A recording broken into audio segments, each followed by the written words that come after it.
Next is evolve construction. इसको जो है हम स्फीयर ऑफ रिफ्लेक्शन भी बोलते हैं। इसकी जो थ्योरी है ये बहुत इंटरेस्टिंग सी है। इसमें जी एक स्फीयर की बात हो रही है और उस स्फीयर में हमें जितने जितने भी पॉइंट्स मिलेंगे वो सब जो है रेसिप्रोकल पॉइंट्स होंगे हमारे पास।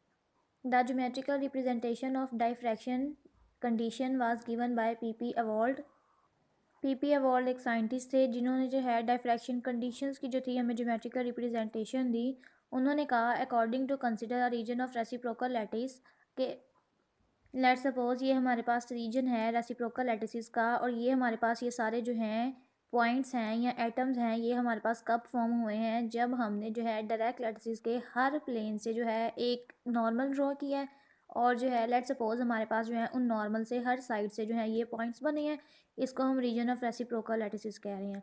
सो इन पॉइंट्स में से कोई भी एक आर्बिट्रेरी पॉइंट आप चूज़ करें। लेट सपोज हमने ये किया है, इस पर हमने जो है कौन सा ऑपरेशन लगाया है, ट्रांसलेशन ऑपरेशन लगाया। समहाउ हमें जो नया पॉइंट मिला है वो ये है which is also a reciprocal lattice. क्यों? क्योंकि जो सराउंडिंग हमारे पास इस पॉइंट की होगी वही सराउंडिंग हमारे पास इस पॉइंट की होगी। अब हम कहते हैं हम ट्रांसलेशन ऑपरेशन अप्लाई करके जिस पॉइंट पे पहुंचे हैं ना, तो पीपी वॉल्ड ने कहा कि इस पॉइंट से आप जो है एक स्फीयर ड्रॉ करें।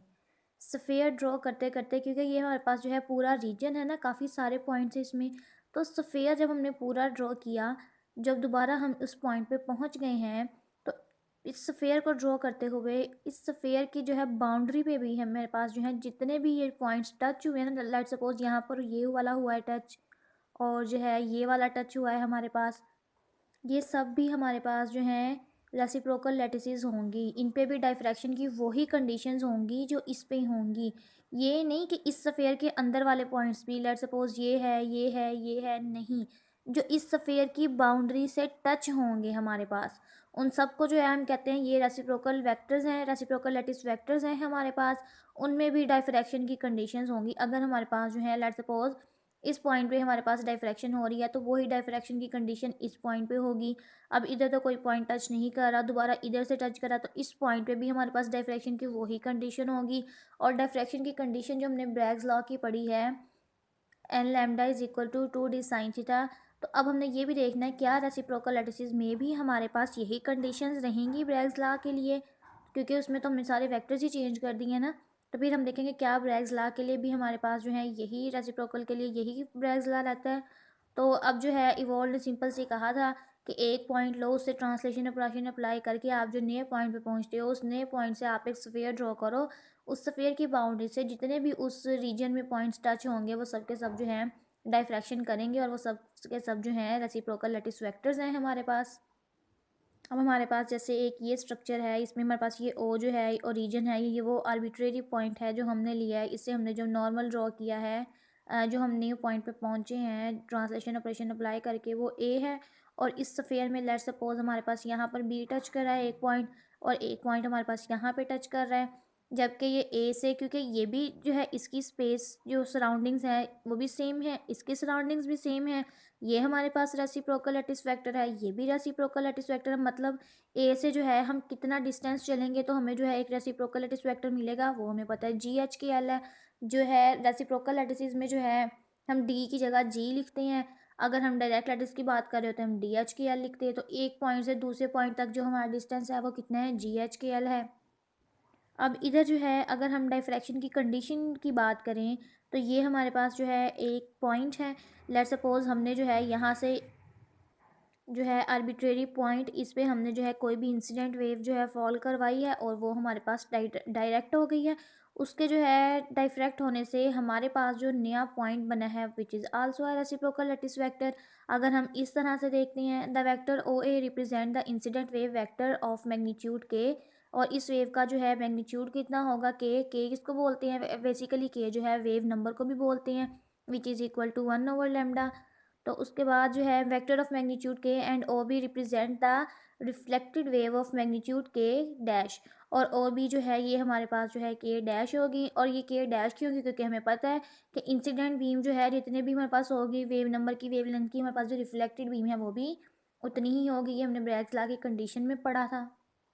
यहाँ पे यही बात लिखी हुई है कि ओ को जो है ओरिजिन लें, कोई भी आर्बिट्रेरी पॉइंट लें, इससे जो है एक पूरा स्फीयर ड्रॉ करें, तो जो जो पॉइंट उसके अंदर आ जाएंगे वो हमारे पास जो है रेसिप्रोकल लैटिस वेक्टर्स होंगे। फिर हम कहते हैं अब इसकी जो है कंडीशंस की बात करते हैं, हमारे पास इसकी वैल्यूज़ कैसे आएंगी, हम जो है यही देखना चाहेंगे इसके लिए डाइफ्रैक्शन कंडीशन क्या होगी हमारे पास। फिर हम इसको जो है एक डाइफ्रैक्शन कंडीशन हम इस स्फीयर से निकाल के फिर उसको ब्रैग्स लॉ से करके भी देखेंगे क्या ये हमारे पास कंडीशन सही आती है। तो इसमें हम कहते हैं जो हमारे पास जो है रिफ्लेक्टेड वेव है O B is equal to O A plus A और बी, जबकि ए बी जो है ये दोनों हमारे पास जो है रेसिप्रोकल लैटिसेस वेक्टर हैं, जबकि ये दोनों जो है हमारे पास ओ बी और ए ये दोनों इंसिडेंट और रिफ्लेक्टेड वेव की बात हो रही है। तो ए बी को हमने अलग कर लिया है, इन दोनों की वैल्यूज़ लगाई। So A B is equal to K dash minus K, जबकि हमें पता है ए बी जो है हमारे पास इसका जो है वैल्यू जी एच के एल भी लिख सकते हैं ना, इस पॉइंट से इस पॉइंट तक हम जी एच के एल भी लिख सकते हैं। तो वही वाली वैल्यू हमने इधर लिख लिया इज इक्वल टू, हमें पता है कि डिफरेंस को तो है हम डेल्टा में भी लिख सकते हैं, इज इक्वल टू डेल्टा के which is Bragg's law condition. अब ये जो है ब्रैग्स लॉ की कंडीशन आ गई है हमारे पास कि एक पॉइंट से हम दूसरे पॉइंट तक जाएंगे, वहाँ पे रिफ्लेक्शन होगी, डाइफ्रैक्शन होगी वहाँ पर। तो ये हमने देखा है कि हमारे पास डाइफ्रैक्शन हुई है, यहाँ से यहाँ पर फॉल करवाया था, हमारे पास यहाँ पे गई, डाइफ्रैक्शन कंडीशन तो हो गई, किस में हुई, रेसिप्रोकल लैटिसेस में। अब हमने जो है ब्रैग्स लॉ की कंडीशन तो फुलफिल हो गई कि डाइफ्रैक्शन हुई, लेकिन अब क्या ये जो रेसिप्रोकल में जो है ब्रैग्स लॉ की जो इक्वेशन आएगी क्या वो हमारे पास ऐसी ही आएगी। उसके लिए जो नेक्स्ट टॉपिक है वो हमारे पास है diffraction condition for reciprocal lattices के रेसिप्रोकल लैटिसेस में अब हमने देखा डाइफ्रैक्शन होगी कैसे, ठीक है ना, कि वो स्फीयर में जो जो भी अब आ रहे हैं पॉइंट्स वो हो जाएंगे, लेकिन उसके लिए कंडीशंस क्या होंगी हमारे पास। उसके अलावा इस जो है टॉपिक को हम कहते हैं vector form of Bragg's law, इसमें जो है ब्रैग्स लॉ भी हम जो है स्टडी करेंगे दोबारा से, उसकी कंडीशंस जो है न्यू जो है आएंगी हमारे पास वैल्यूज़। सो सबसे पहले let us consider N elastic wave of photon falls on the H के एल प्लेन। ये हमारे पास एक प्लेन है, इस पर हमने कोई भी जो है एक इंसिडेंट वेव जो है वो यहाँ पर फॉल करवाई है और वो हमारे पास जो है डाइफ्रैक्ट हो गई है, और जो है with incident wave energy E is equal to C K उसकी एनर्जी है, and reflected is E dash is equal to C K dash, जबकि के हमारे पास वेव नंबर था। ये इसकी कंडीशन है, ये वाली फिगर हमने पहले पीछे भी देखी थी, जबकि ये एन कैप जो है हमें पता है ये वेक्टर की कंडीशन डायरेक्शन और मैग्नीट्यूड के लिए है। The energy before and after remain conserve, so E dash is equal to E, हमें पता है जितनी एनर्जी से जो है वो वेव आएगी उतनी ही एनर्जी से हमारे पास जो है रिफ्लेक्ट होगी।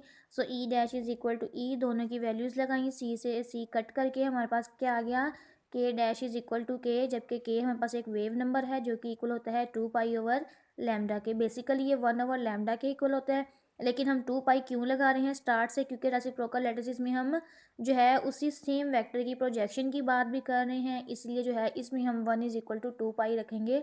तो जब भी हम बात करेंगे हम 2 पाई से बात करेंगे, लेकिन इसका मतलब क्या होगा 1।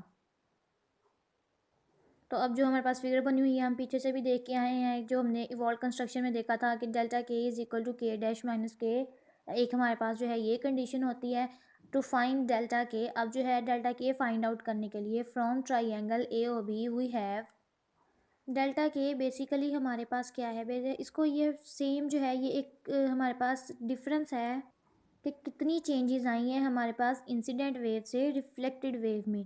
तो डेल्टा के बेसिकली हम उस चेंज को बोल रहे हैं।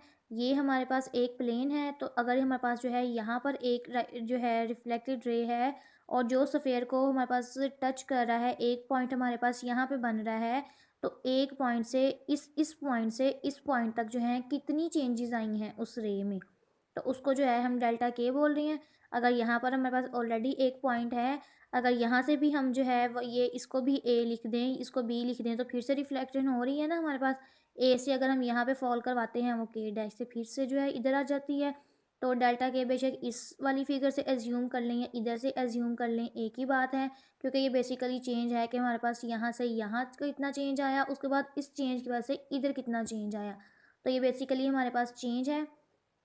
अगर जो है हम सिर्फ एक प्लेन के लिए बात करें, तो क्योंकि जो है डेल्टा के ये हमने दो वेव्स के लिए बात की थी, अगर हम एक वेव के लिए बात करते हैं कि इस वेव में इस वाली वेव में हमारे पास कितना चेंज आया है, तो वो हम हाफ लेंगे डेल्टा के बाय 2।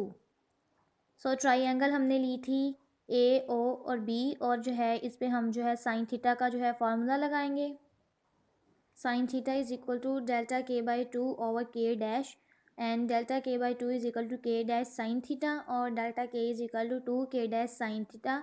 और ये जो एन है इसको हमने क्या कहा था, normal to the plane which is equal to D H के लिए हमारे पास जो है उस प्लेन के लिए नॉर्मल है।